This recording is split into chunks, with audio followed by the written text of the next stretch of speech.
Welcome in, I'm Artris, and today I wanted to go over Blurple Kaido, a leader from OPO1 that hasn't seen much play. Now, why am I going over it right now? Well, there's a couple of cards that have been introduced in OPO4 that have really made this deck a lot more consistent and very playable, if you ask me.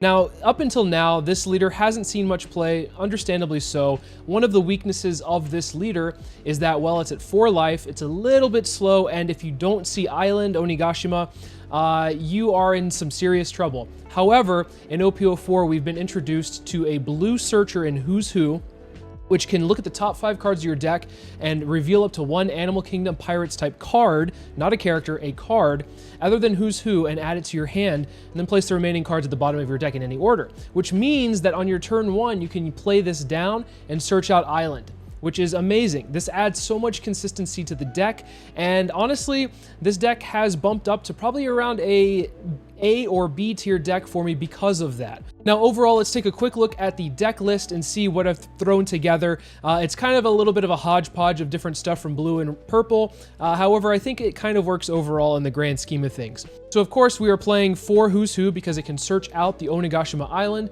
and because we are able to search out the Onigashima Island, we're only running 3 because if we run any more than that, I think that your hand tends to be clogged up with islands after you've already played it, and that's something you don't want.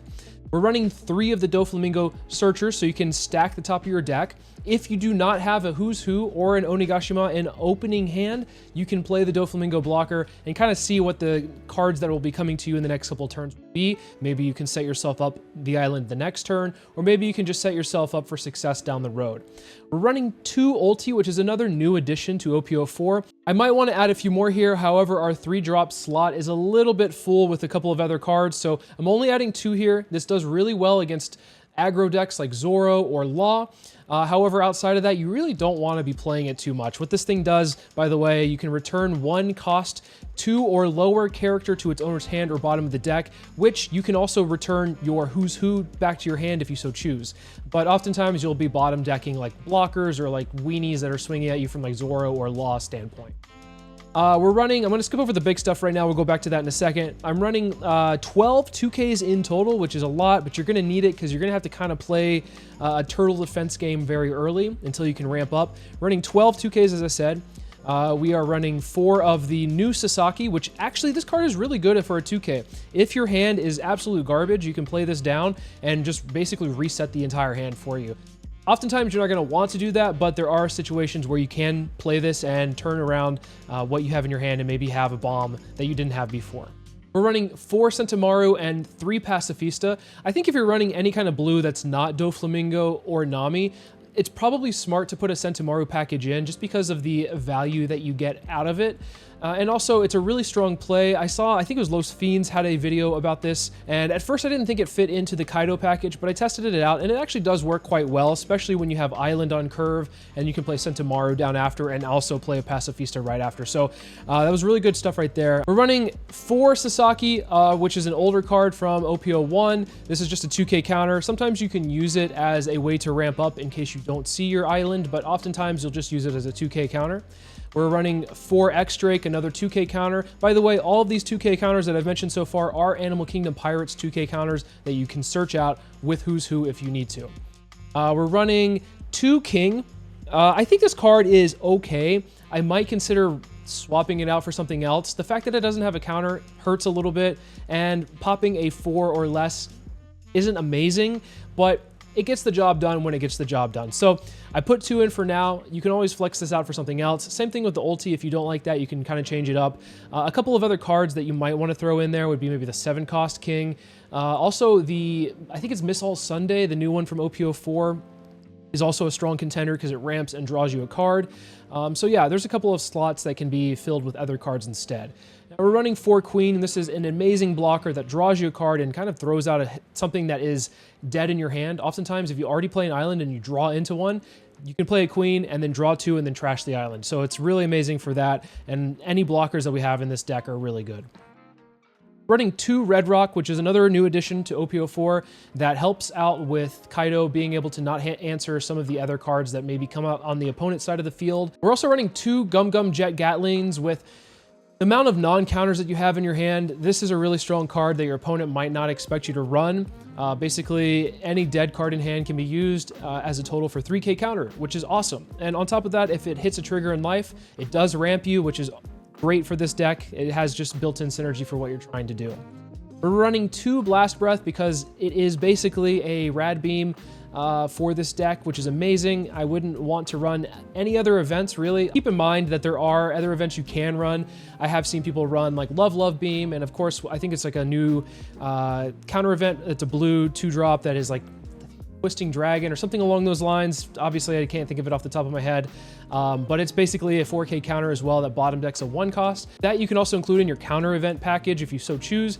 But for this video, I think I'm going to stray away from just trying to play that and go with these cheaper options instead. And of course, to round out the top end here, we're running 3 of the 9-cost Kaido. This is a really strong card, especially if you have Onigashima. What you can do with this card is play it down, and then I think like maybe 2 turns later, if you have another one in hand, you can play it again if you're able to ramp up the way that you're able to with the leader ability plus also Onigashima. We're running 2 of the new 10-drop Bounce Kaidos, which bounces an 8 cost and a 3 cost back to hand. This doesn't hit that much stuff. Like if an opponent has a bomb that is 9 or higher, that's where the red rocks come in. However, this takes care of a lot of other good things, and once it's on the board, it's hard for the opponent to get rid of it, and it just is a huge swinger every turn. Lots of pressure. And then I am adding 2 of the 10-drop board wipe Kaidos because I think that these are necessary in a few matchups. I think if you're going against Law, for instance, you can use this to go just reset the board and kind of gain momentum back that way. Also against green, purple Doflamingo, this is really good to be able to clear the board because oftentimes they'll just spam out a bunch of blockers and then you just drop this and then they don't have anything at all. So I think this card is needed. You might want to run it at 1 instead of 2, but I'm running it for 2 because I'm a little bit greedy here and I want to see if I can draw into it and see how it plays. But overall, the deck itself is pretty straightforward. You try to get Onigashima, you ramp as much as possible, play your big guys and destroy their board to the best of your ability, while also sometimes being able to proc your leader ability, which is basically like an island or something that helps ramp for you, in case you're unaware. I didn't explain the leader ability at the beginning of the video because this leader has been here for a while, and I assume most people know what it does, but if you don't, you can read it right now. One thing to note before we go into the sim, this deck, if it goes against an aggro deck like Law or Zoro, hang on real tight because those matchups are really rough, especially Zoro. You're probably not going to do too hot against them. This deck is mostly built for your slower, like mid-range to late-game control decks. I think it fares very well against those type of decks. So if you're going to take this deck to a Treasure Cup or like a regional, just expect that it might not do well against more low-to-the-ground aggro decks. However, if you're looking to play this deck for fun, absolutely go for it. Take it to locals. You might do well there. Also, make sure to drop a like and sub if you find anything in this video useful. It takes literally a second and it helps the channel out so much. Thank you so much for all the support. Now let's get into some games.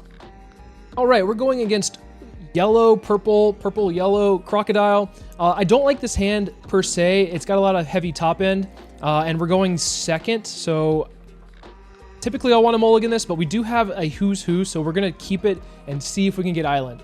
Now, typically what you want to do is go first with this deck so you can play your who's who down and then get an island down on curve. But since the opponent chose, then we'll go with what the opponent wants to go with. We do get island, which is really nice, and we'll pass to them. So now we're off to the races. We should be able to hit our 10 drops pretty soon, within a couple of turns, and hopefully be able to just build a better, bigger board than they have. They swing 7. Now, you usually want to counter out of these early hits because you are a 4-life leader, but because they are swinging 7, I don't feel like dropping 2 cards, and I don't think it's smart to do so anyway. So that's what it is. We'll throw down the island, and we'll just swing 6 because why not? It's the most efficient use of our Dawn. This next turn, though, I will try to counter out if I have the chance to, simply because I don't want to be going down to 2 life so early on. I'm going to use the X-Drake because I might want to use the Sasaki at some point. I think our best bet is to go ahead and just ramp. 2, 3, 4, 5. We'll go ahead and swing 7. Maybe they'll block. I didn't think they would. That's all right. We'll use our queen. What can we ditch. What is like our worst card in our hand? They often don't have too much top end, so I'm gonna actually drop this Kaido here. I don't want to clear the board quite yet. Their top end is around, I think, 8. I think they're what is it, the Crocodile that they have that heals them, I think is 8. They have Katakuri, which is also 8. I'm okay taking this. Place one character. Let's go ahead and use this actually on the Uta. So that way we can play our 9-drop and kill the Miss All Sunday. Let's just swing 5. They'll likely kind of counter out of this. And then we'll play our 9-drop and swing in, KOing Miss All Sunday.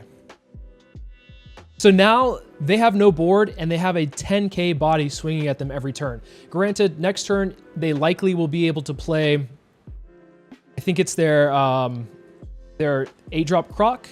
They do counter out of that, which is pretty good for them. They should be able to heal here, which maybe saving the red rock would have been better for doing that instead of using the trigger here. But ultimately, that felt like the right choice at the time. Regardless, I don't think they're going to be able to get rid of the Kaido, so that always feels good. This says 9, but I think it's actually an 8 cost. Yeah.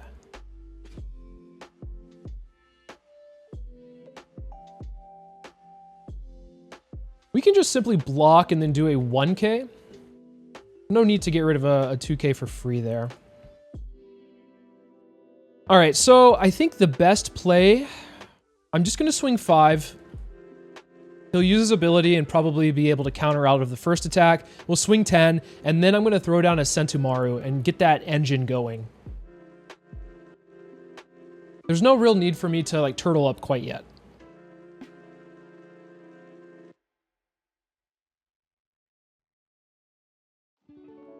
One of the troll things about this Kaido, though, is it does bounce back the Croc, and then they'll just heal again.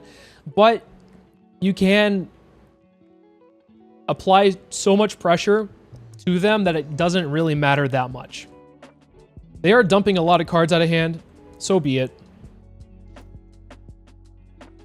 So it looks like we have one in life. Yeah, looks like one of these 2 cards is a Pacifista because we only had... Oh no, we're actually running 3. I'm so used to running 4. Ignore me. We'll pass the turn. We do have a Blast Breath, which I don't think I want to use quite yet. That was a really good turn.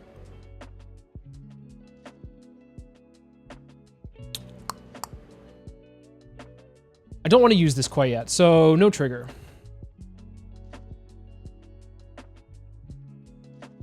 Just drop the Sasaki.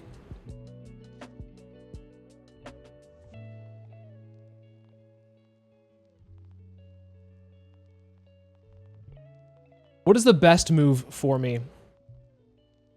This is actually pretty tough because if I bounce this back to hand, there's a problem. But if I don't swing high enough, he's 3, 1. I'm just going to put some Dawn on here. I'm going to swing at the Croc itself, get it off of the field, and then kind of turtle up. They might have enough counter to be able to do something where they can save it, but I think it gets rid of their entire hand. Okay, that's what I thought. Let's just go 5. Do base swings. We do have to turtle up a little bit here.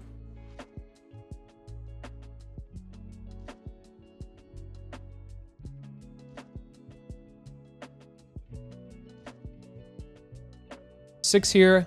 I imagine they have a 2k. 4 cards in hand. One of them has to be a 2k.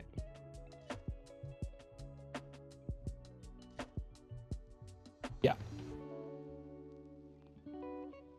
Do I like this hand? I think this is fine. I'm not entirely happy that we have 2 10-drops here, but I think it's going to be okay. We'll start placing it at the top. We'll keep the Sasaki, the one that resets our hand if we need it, here. Return the cards, and then we'll do one more. Keep it there. And pass. We already hit 10. I don't know why I did that. Sometimes you just want to do it just to do it. I think the worst thing they can play here... Okay, that's probably the second worst thing that they can play here. Do we start pressuring life is the question. I think we can take it and be okay.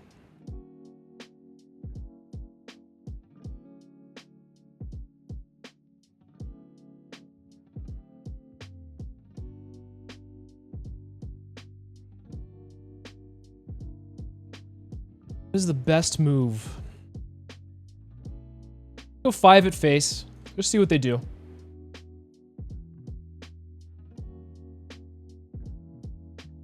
To pressure them pretty hard.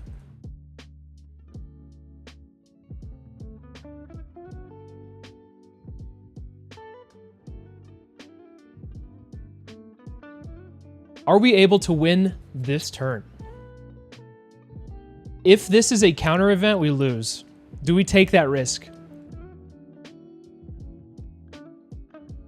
Do we take the risk? I think we don't. 4?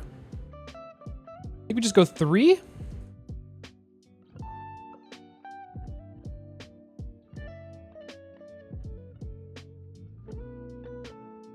Throw another one of these guys down. Woo. If they have something to KO this, then we are in trouble, but they have to have it, actually. What would they have? Thunderbolt?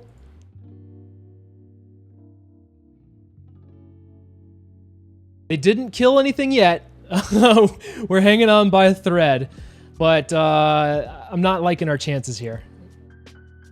They do have to have an answer for the Doflamingo, which if they don't, which is nice. Good to see. We'll just block here.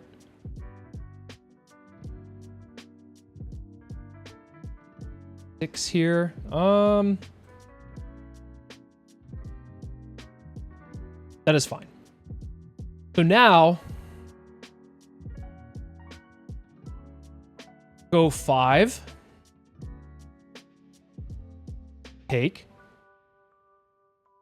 What? 7? I think we have the game regardless. I'm just being a little bit cautious.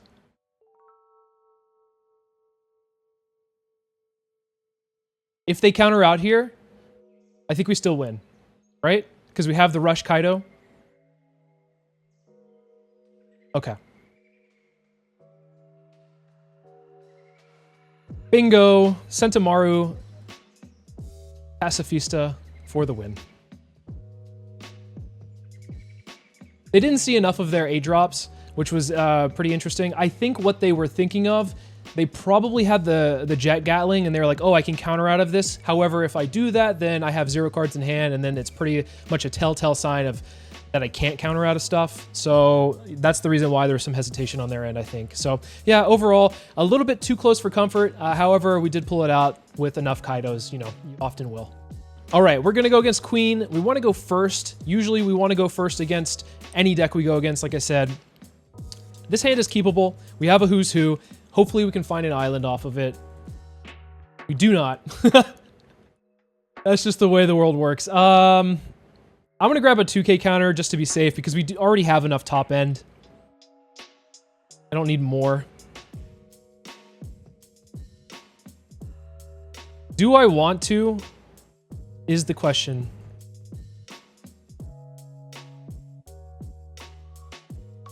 I don't know what the right play is here.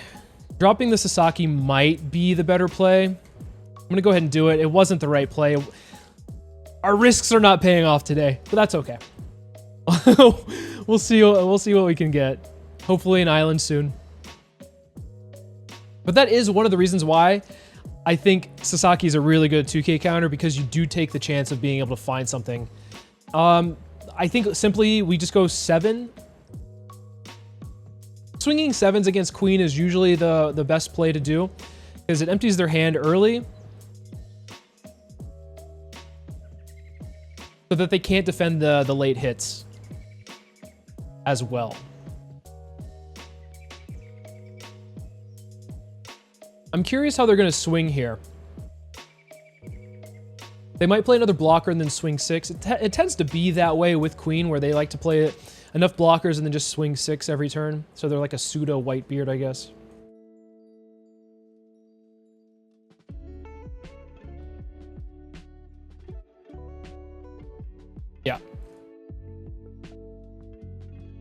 I would be surprised, though, if they stacked all on this Doflamingo. Oh my gosh. This is the worst.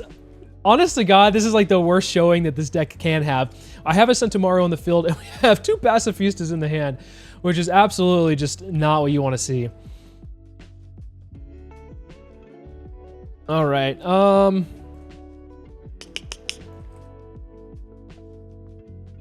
Let's just swing 5.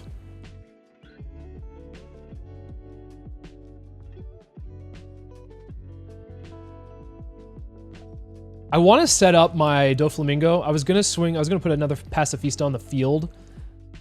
But I think I'm just going to set this up and see what we get. What do I like next turn? I think I like the Queen and then maybe Kaido because we're at 7 Dawn right now. And then just defense after that. Yeah, I think this is fine. We're not looking too hot though. If we pull out a W here, I will be pleasantly surprised.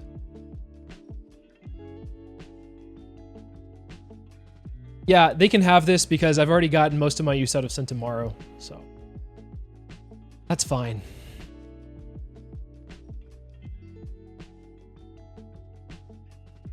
Sure. Go for it, buddy. Swing 5 here. That's usually not the right number you want to swing against them. Is it okay to dump a Pacifista? No, just a Centauro. We'll play this down. We will have a lot of swings, though, which is nice.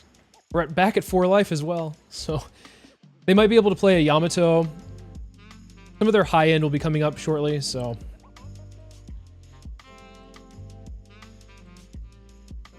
And this is also where they can start healing, unfortunately.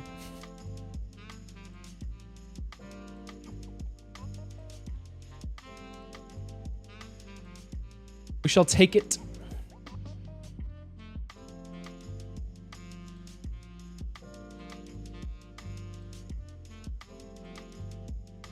They don't want to swing with their Katakuri, which is very strange. I'm just going to swing here.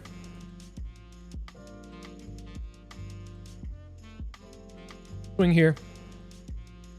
Just baseline swings because that's all we should be doing anyway. Okay. And now we're just going to bounce these 2 back to hand and pass. That's the great thing about this Kaido against Queen, that you can bounce things back to the opponent's hand, and that's not what they really care to do.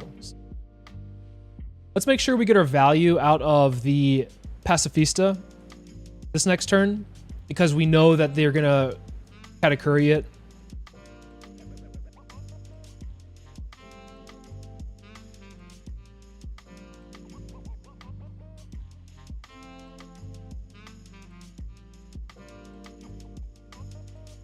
Fingers crossed we get a 9-drop Kaido. Give me the rush, baby.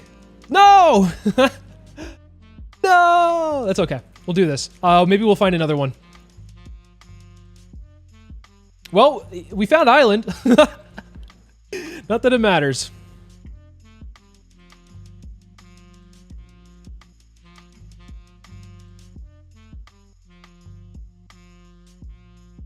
Now they have to play really risky here, where it's like anything that they drop down, woo,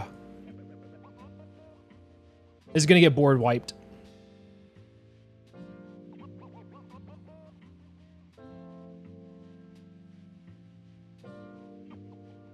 This is where they start to heal, of course. Of course. He might as well swing with the Sanji. Surprised he didn't. Wow. All right. We know one of these is a Katakuri. Okay, so we know the only thing left in his hand is a Katakuri, which he can't use. He will be able to heal, but he can't use it on my Kaido. Unless he gets a red rock here. Okay. That's actually a pretty good play.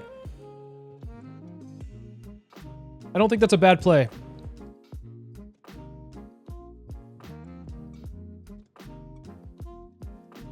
Swing 5 because he has nothing.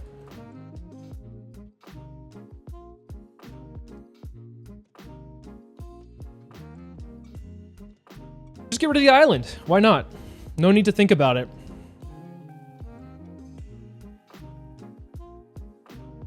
I think we're okay when it comes to what we have in our hand.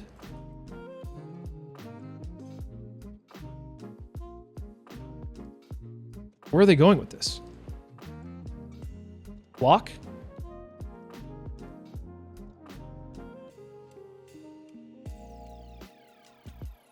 Throw this down. Swing 12. Block. Let's see what we can get. Oh, beautiful. Don't have enough Dawn for it right now, but that's okay.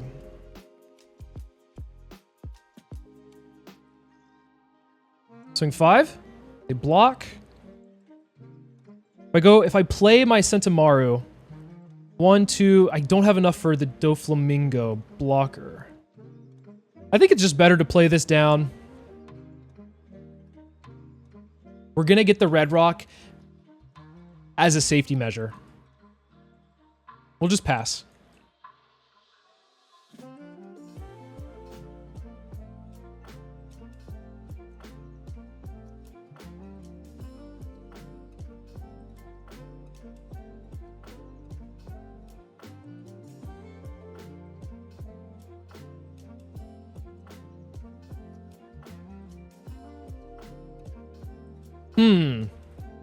What if we just stop their healing?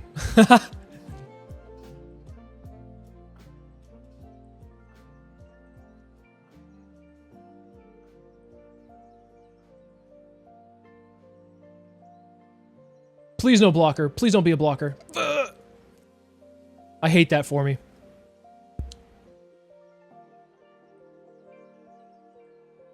Another blocker. Jeez. Crazy. We'll go and do this. We are defending our life pretty well, I'd say.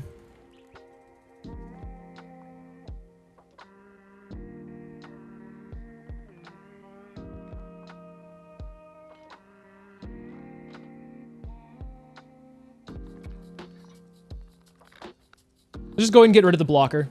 Just KO it. 6 here. Counter out. Boom. So now we have 2 threats on the board that they can't do anything about. I did mess up that turn though, and I didn't use my island. What's the point of the island if I'm not going to use it? That's okay. Jeez. Come on, man. That's nuts. Crazy.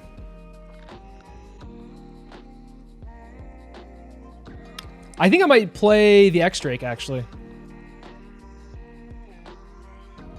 Make him discard that card. Get that card. Oh, yes. You love to see it. So now we just swing 5.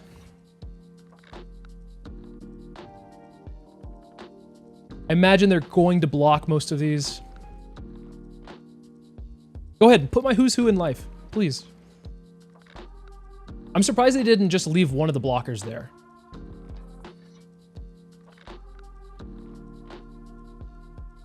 Oh, I'm so sorry. I'm so sorry I had to do it to him. I'm so sorry. Dang.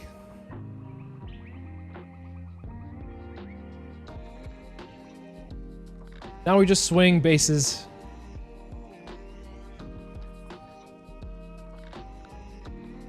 That's crazy. I can't believe we actually out-grinded the queen player without even seeing island on curve, which usually that helps immensely being able to throw it on your big bodies early because they can't do much to it other than red rock. So wow, I'm surprised we pulled that one out, but ultimately this deck is strong, so I guess it shouldn't be that big of a surprise.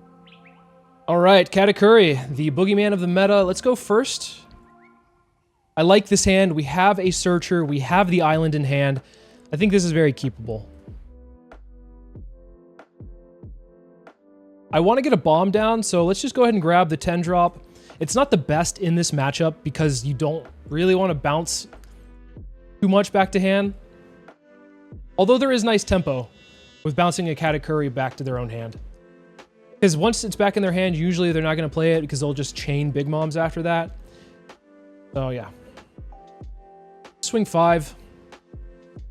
Put down the island. Start the ramp.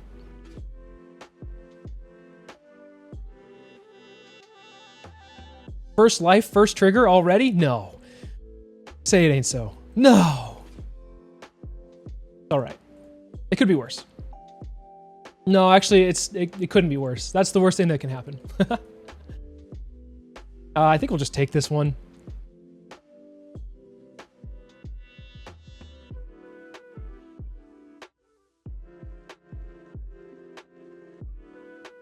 Here's where Sentomaru is actually really good. Because we were able to ramp on curve, we can throw the Sentomaru down and get a Pacifista in the same turn.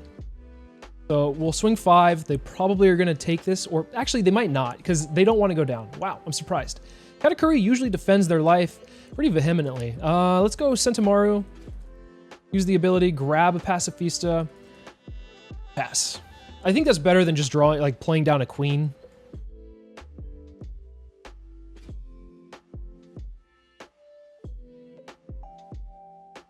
We'll be at 9 next turn.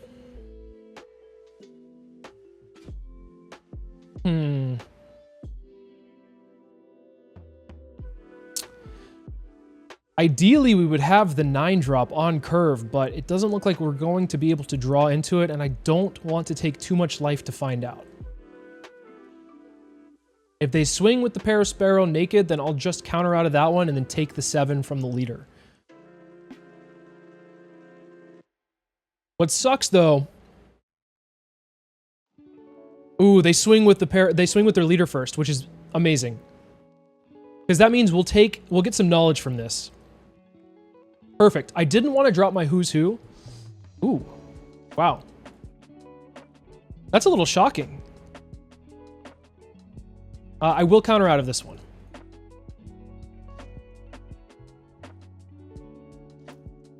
Swing into it. Usually I don't want to swing into the Parasparrows, but it seems to be his biggest threat, so let's get rid of it.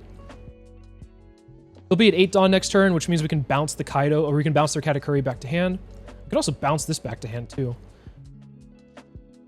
I should have used my leader ability, although it doesn't really matter because we will ramp up regardless.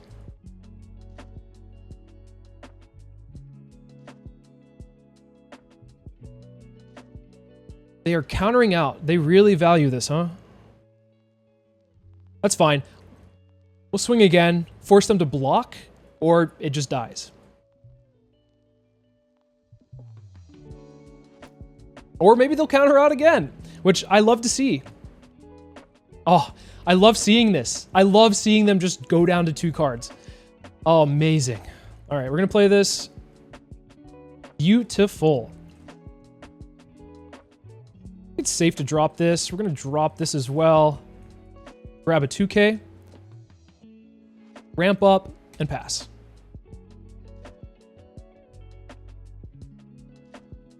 In the event that they just swing 5s because they might have Katakuri, 8-drop, we'll block one with the queen and then counter out of the other one. But I have a feeling that they might want to attack into the Pacifista.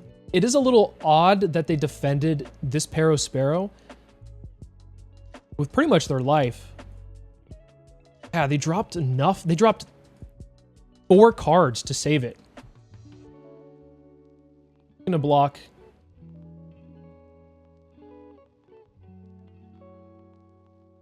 So it's a 7-cost Big Mom? Is that what that is?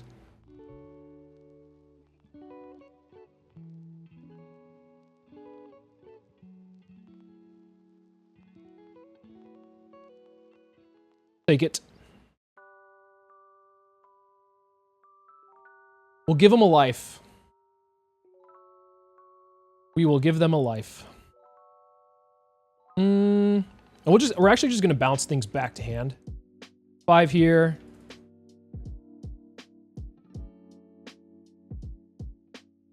Six here.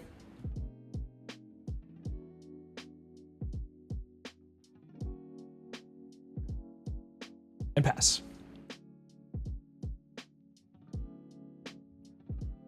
We're in a decent standing where if they play it again, we'll just give them the life and then start swinging again because we have so much momentum. Ooh, that's not good. That's worse.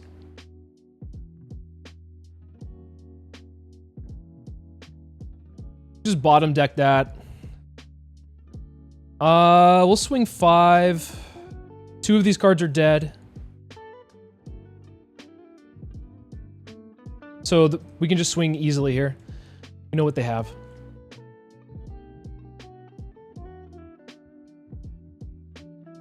Ouch. Definitely hurts. I think we'll just put our 2Ks at the top because that's what we want to see. And we'll pass. If they have another bolt, then GG. But fingers crossed they don't. Fingers crossed they just play the 7-drop and the 3-drop.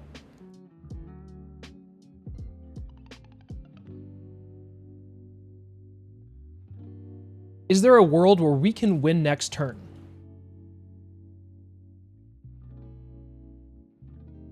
If they don't have triggers in life, yes. If they do, yikes.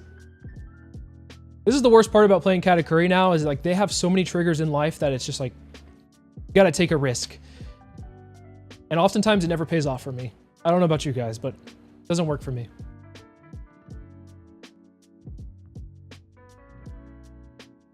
I think this is the turn where it just comes down to what they have in hand here.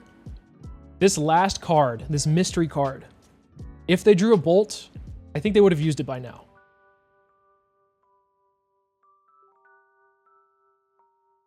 Good news is I have so much. Ooh.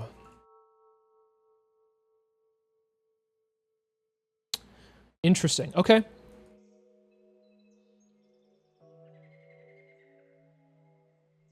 All right. Are they going to stack up on the pudding?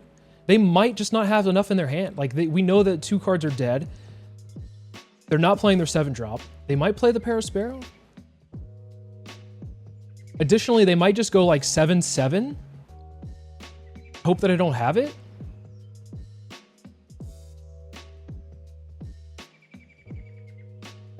Usually when they swing with the blocker like that, yeah, they don't have it. They don't have what they need.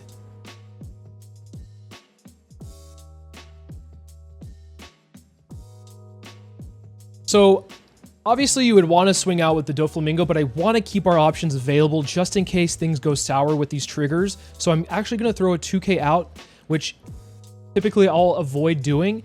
But if they bolt this as like a last resort and they swing 7, we still can survive. They know what they have. Swing 5. We'll get this card out of hand if it's a counter. It's not.